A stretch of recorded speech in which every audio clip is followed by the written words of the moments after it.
Mumbling about my money, I would've went dummy and big crash. But I got this shit locked up, can't nobody stop us, young nigga. I'm chasing that big bag. Everybody around me, they clutching the firearm. My younger day once on riding for him. He mugging we up, and I hope that the. So we are back with Lord Jamar, back on Vlad TV, part 2 of the interview. I told you I was going to give y'all part 5, 6, and 7 from his interview, as promised. Like in the last one, Lord Jamar was very salty.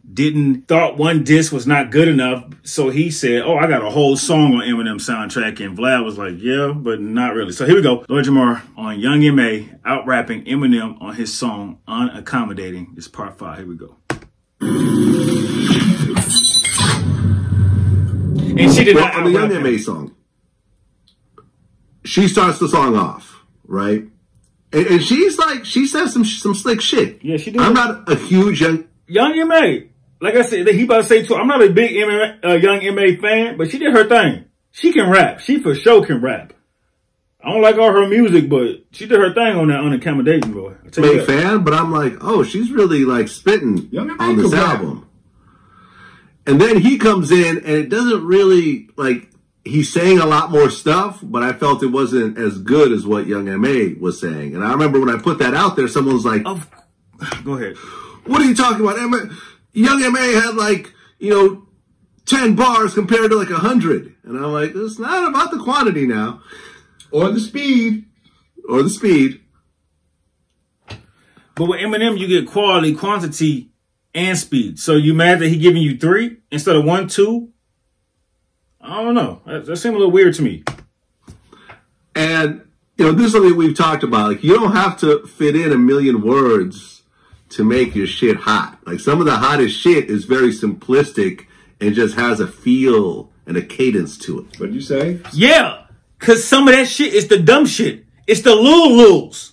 It's the auto-tune. Everybody sound the same. That's why it don't have nothing to it. It has no substance. It has no content. It has nothing. It's empty. All right? The first thing that you said? As a feel and a cadence to it. Feel! See, people negate what music is really all about. It's about how it makes you feel. So all of this technical shit, see, this is why, a lot of people used to shit on jazz and all that type of shit. Because technically, they were doing the wrong thing. They weren't doing, they weren't supposed to be doing what they were doing. But how it felt, you know what I mean? And how it affected the people who were listening to it was crazy.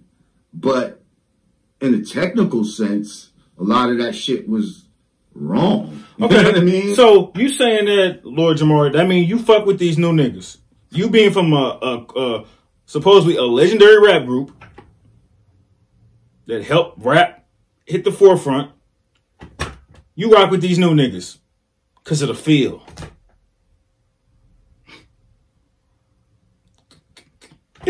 I tell you, boy, this nigga's funny right here, boy. This boy is funny. Clown. So yeah, you got people. But I do enjoy his interviews though, especially with Godfrey. Does this and that. Yeah, but how does it make you feel? How does it make you feel? Stop looking at one aspect of it. Like, you know what I mean? Like, in me as a producer and all that, like, I always try to look at the whole of a song. Like, some people just looking at just the lyrics and all that. Now I'm looking at the lyrics, the delivery, the beat choice. Right. Like, all of that, how it moves. And ultimately, how does it make me feel? As you should. You know what I mean? Mm-hmm. I mean, yeah, there's a reason why he kept that Young M.A. verse on his album. I mean, he didn't have to keep that on. She came in, did a verse, you paid her. No, I don't like it. She did her thing. That happens all the time in music. All the time. All the time. Mm-hmm. All the time. And it's not like he cares about whatever money he spent paying her. It's like he has an unlimited budget. Right. To do whatever he wants. But clearly it was a hot enough verse for him to say, okay, yeah, that's... and it was a hot verse. That's going to stay. And then when he comes in, it's like, But he been doing that. That's how I felt on the Conway joint. On the Conway joint. You talked about that before. Like, I love that song right up until he starts rhyming. Of course you... Because you're biased. You're biased, Lord Jamar. No matter how good the album is, no matter how bad it is, you're going to be biased regardless. Of course you didn't like it. Of course you didn't, my guy. Okay, cut this motherfucker. Yeah, because he got in your fucking head. All right, next up, we got the next one. Part 6. Lord Jamar on exposing Eminem for wearing a Will Smith mask.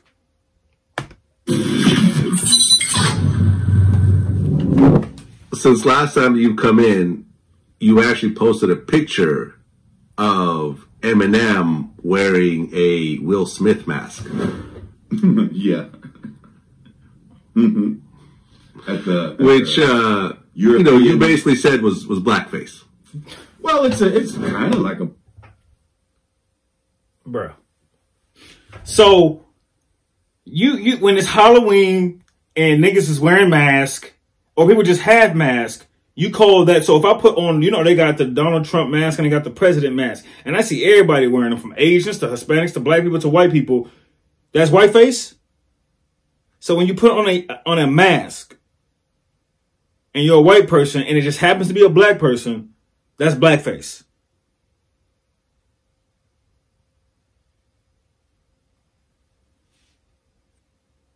Just asking. I'm curious. Okay. It's a mockery of black people. Like a white dude wearing any kind of black mask is problematic. It should be explained. I just wanted to know what the whole context was. Could it be explained? Yeah, I wouldn't put on the mask of a black man on my face. It's just whether it was Will Smith or not. Like, you see what I'm saying? Yeah, if you don't want to, you don't want to. But I don't see any problem with that because he didn't do blackface. He didn't make a mockery of Will Smith. He didn't say anything bad about Will Smith. You don't know if it was Halloween. You don't know any of the context. Like you said, you don't know the context. So you're just going off a picture, but you don't know the context of the picture. I get it. Hey, whatever. But blackface and wearing a mask are two different totally things. Two different things. I know at the time, a lot of people in hip hop, black people might have looked at Will Smith as kind of corny and like very straight laced type of hip hop. But that's for us to do. You see what I'm saying? You crossed the line that maybe one of us could have did, but you as a white guy can't do that, especially the same white guy that made a fucking, a rap about his fucking 16-year-old white girl and black girls are bad and all this type of shit. Like, you got to put all that shit into context when you talk about this guy and you talk about some of the things that he does and tries to act like, oh, it's just, that's not a black man, that's Will Smith. No, Will Smith is a black man. That's what people were saying. That's not blackface, that's Will Smith. Like Will Smith ain't black. And let me just say, blackface was used by white people to make mockery. We know this. Of other black people. We know this. Whether it was someone specific or broad. We know this. What do you think that was? He was trying to make mockery of another black man by wearing a blackface mask. I'm just saying, I didn't think it was cool. It wasn't something that was easily found on the internet. So obviously you didn't want people to see it. Yeah, my nigga, because do you see how old that picture is? You see how old that picture is? Eminem looks like he's still in his teens. His early 20s, if that. Like, this nigga is funny, bro. And I thought people need to know about that motherfucker and explain yourself. That's all. And I still want to know what made you feel which didn't cause no uproar. Nobody, it didn't go viral. I don't think Nobody cared. Never actually explain himself because he never really does interviews. I talked about this on Twitter and everyone got all upset. But I said that Eminem, why don't you come do a real interview instead of these interviews? You did that right on the day. Hey, I would like to see Eminem come to Vlad. I would love to see that. I think that'll be Vlad's best interview he's ever done on his channel. Hands down. For segment parts and for the whole. Because he put the whole interview after he put segments. He'll have the most views for those interviews more than any other interview he's done on his channel ever. I would love to see that. And I would love to see the questions Vlad asks. And I would love to see the response Eminem gives. Because Eminem ain't no bitch. And I don't understand why they keep thinking this. Like, just because he don't come to my platform and do my shit, oh, he's soft. He don't want the real. Nah, he probably just don't like you. You know what I'm saying? He just don't like you. That Nick did his shit. Right. Well, that because was pick on Eminem, pick on Marshall Day. Well, because Eminem's last interview that God, Eminem ain't years picked and on years like, was done by Sway, who's his employee. Right. So you're gonna have your employee do an interview. He's clearly not gonna ask the tough How question. in depth is that gonna be? It's not gonna be in depth at all because my boy. But yeah, because Sway knows if he asks the wrong question, he's gonna get fired. So bunch of softball questions. There's nothing about the blackface mask. There's nothing about the racist song. That wasn't a racist song. Everything was very... That wasn't a racist song. It's so many rappers in this genre who talk about white females, Hispanic females, Asian females, black females. Are they racist? No. Y'all just going after Eminem because he's a white boy. He considered himself the best. He's the GOAT. And y'all mad. He controls... I think it actually came out on Eminem's YouTube channel. So they had final cut on it. He didn't even ask him about the shit with me and him. Right. Because you're not worth coming up. Which was going on at that time. It's not worth coming up. Right, because the Abu Dhabi thing happened. We only care now because around glad. that time? No, that happened after. Yeah, that happened after. But you know, once again, Eminem mentioned you in Abu Dhabi. Because I had a dream that I blah, blah, blah, and I woke up and I'm Lord Jamar. See, that's what I'm saying. Like, he's steady thinking about me. Like, I love it. He's steady thinking about me. I'm on his fucking brain. Like, I'm just in there, feet kicked up, fucking, you know what I mean? It's so small in there, I don't need a remote. I could just go like this and just turn the channel. But anyway, you know. Lord Jamar, you and about 100 other rappers he's mentioned on last album and this album, bro. He does it every album. Sit show, I feel special as that. All right, now this is the last part of what we're gonna do today. This is 8 minutes long. I'm gonna try not to stop it. Vlad tries convincing Lord Jamar to get Brand Nubian together to diss Eminem. And Lord Jamar, if he's smart, he won't do that because, you know, Eminem probably just destroy all of them. And like I said, never heard of Brand Nubian, never heard any music from them, but I've heard music from Eminem and I know how he get down when he's in this diss. If he diss Lord Jamar solo dolo outside the album, I'll be shocked. He already said what he had to say in the album. There's nothing more to say. Don't need to waste no more studio time on Lord Jamar, in my opinion.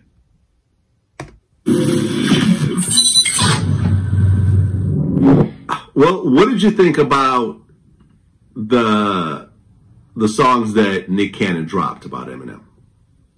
He gonna say I didn't think they were that good. Okay, cool. Okay. He being honest. My man Lord Jamar being honest. Okay.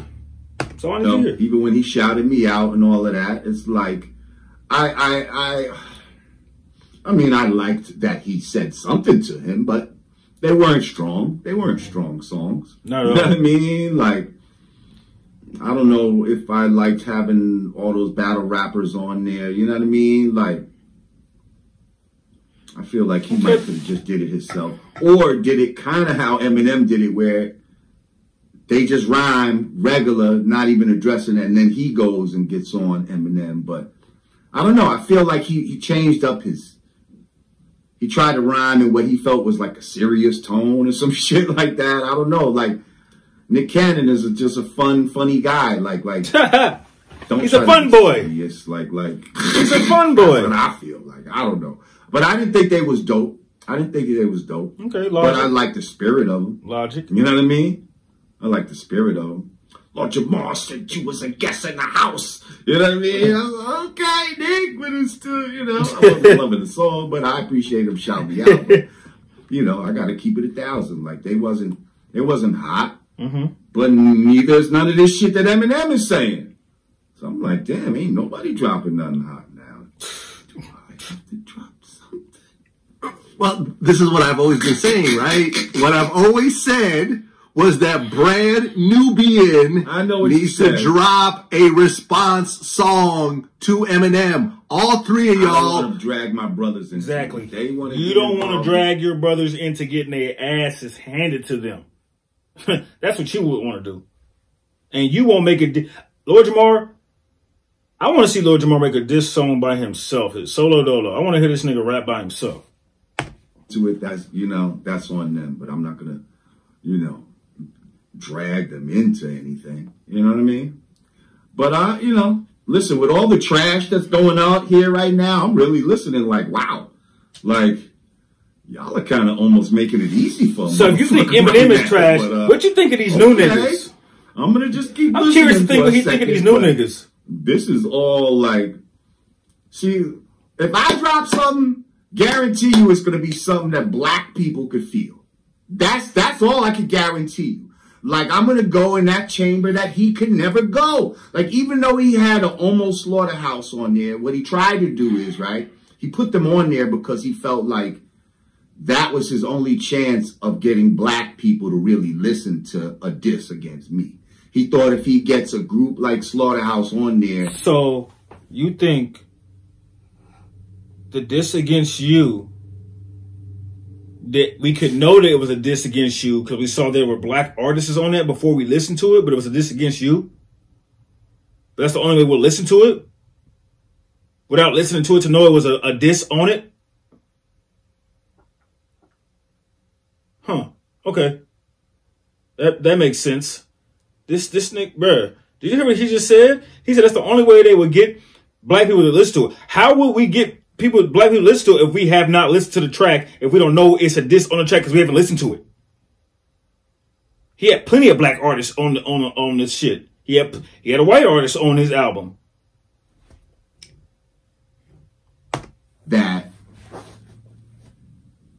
it'll, you know what I mean? But the song wasn't, you know, the beat and all of that wasn't soulful enough, and it just, it's not something we're gonna listen to, even though the rappers on there are people that we would listen to. You know what I mean? Especially Joel Ortiz. Like, that motherfucker is so nasty.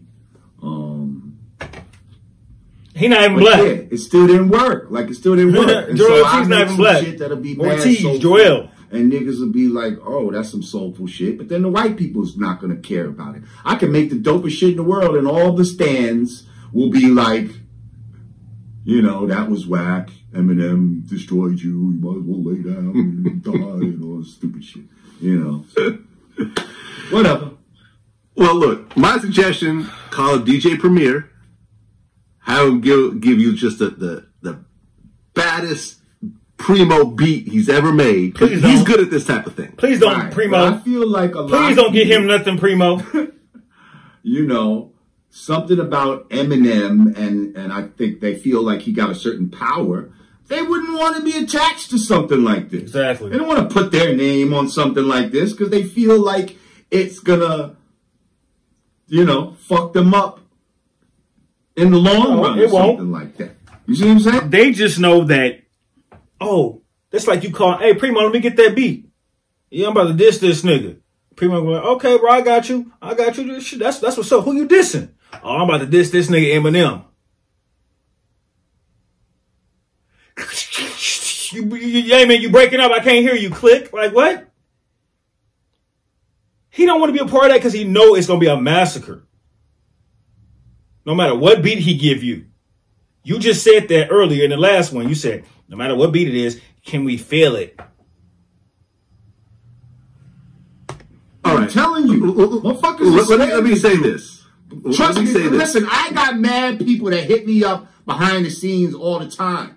Yo, I love what you be saying. Keep saying that shit. But when it comes to fucking publicly, be like, yo, Lord Jamal's right. Like, what the fuck's the problem? You don't hear none of these they don't want that beef. Saying that. Where are they? Where are the people coming to my defense? They trying to feed your ego behind the scenes. That's wrong. So you can come over here and say it. Where's the motherfuckers from my era that know that what I'm saying is right? Where are they right now? They don't agree with you. They hide. They don't agree. Because they think that there's a bag out there for them that Eminem might could stop if they fucking say some shit. That's what they're worried about. Well, let me tell you something. DJ Premier produced the Jazzo diss song against Jay-Z. Oh, word? Okay. After doing a bunch of Jay-Z classics. Primo ain't scared. Right. I remember he had a song. He don't feel like it's worth his time. I remember giving out flyers for this. and it was Jazzo, and it said Hova, and the H was crossed out. Over. Produced by DJ Premier. Look it up. You can still find it. Okay. And this is way after Reasonable Doubt and, you know, a bunch of classics that he had with Jay-Z. Certain producers, I mean, like, look, Easy Mo B did most of Biggie's shit, but then he went and did Tupac shit. He got paid. Tupac shit first. I don't think so. Yeah. I think Temptations came out. That shit was out first. I remember. Fucking ain't nothing like the old school and all that type of shit. That was out before Biggie shit. Temptations came out in 1995. And when did Biggie shit come out? 94, 93? Biggie's first album, Ready to Die, came out in 1994. Yeah, 94, nigga. Like, what? Okay. What are you talking about? I haven't talked to... what are you talking about right now? Like, we talked about him working with both people. Come on, bro. And I remember, I forgot what he said, because this was some years ago, but he was like, basically, hey, man, I'm a producer. I'm not getting caught in the middle of what y'all are doing. Okay. Someone paying me to do some beats? Hit me up, Pring. Throw me some shit, baby boy. There we go. Look, we're saying it. So DJ Premier, if he produces it, you think you can get the rest of Brand Nubian to jump on it? No. Possibly. I mean, it got to be fire, though. You know what I mean? Like, you got some picky dudes in Brand Nubian, too. Again, you know. We'll see. All right. They're not picking this ass whooping. They're not picking this ass whooping. And for the record, motherfuckers in Brand Nubian feel the same way I feel. So I would to let the record reflect. So what motherfuckers feel about that? Like to keep it 1,000, and this ain't throwing nobody under the bus, but my nigga Pooh-Bah, he's the one that brought it to my attention that motherfuckers don't never play fucking Eminem shit in the club. He brought that to my attention. Now, do you understand what they're playing in the club, Lord Jamar? They're playing these auto-tune, watered down, little basketball, little coat, little computer, little building, little prescription. That's the niggas they playing in the club, my nigga. Okay? Some of the best rappers in the world ain't getting played in the club because they ain't making club music. And if they are, it just not. It don't bounce like the dumb shit, like the little shit. Like I saw a Snapchat of my friend. She was at a club downtown Portland. They still playing Tekashi 6ix9ine in the club. So put that in your fucking pipe and smoke it. I know you wear Pooh-Bah t-shirts, but he feel the same fucking way that I do about your bitch ass. Now what, you fucking goofy? All right, go ahead. Well, I mean, the fact that he is trying to do this whole divide and conquer thing, saying that you're the weakest link and everything else like that, I think that would be the perfect response, is to do a Brand Nubian response record. Fucking tactic all day. Divide and conquer. He not trying to do divide and conquer. He just saying you the wackest nigga. Simple. You the wackest nigga. Let's see what happens. It's 4 or 5 niggas in the group. You the wackest. Let's see what happens. I will definitely bump the shit out of that. Okay, Vlad. No, you won't, because that shit gonna be lame. Lord Jamar sounds very bitter, very salty, very trapped inside his own mind. That is a conception of Eminem's being a racist, and Eminem doesn't respect the art, and Eminem is this, Eminem is that. Lord Jamar, it's at the point that nobody wants to see Eminem when it comes to the bars. Nobody. You don't. If you wanted to, you would have made a diss. You a real rap guy. You a real rap. You know what I'm saying? From the old school, you know, you saying you paid the way for this shit. Where your bars at? If you was really about that, if you was really on that type of time, you would be sitting here in the studio writing bars to go right back at Eminem. But you not. You on Vlad TV talking about it. Talk about Primo hit me up. Primo don't watch Vlad. Somebody gonna have to send him this link. Y'all give me y'all opinion on this. Anyways, man, it's your boy OTC Wrote. This is Real Reviews, and I will see you when I see you.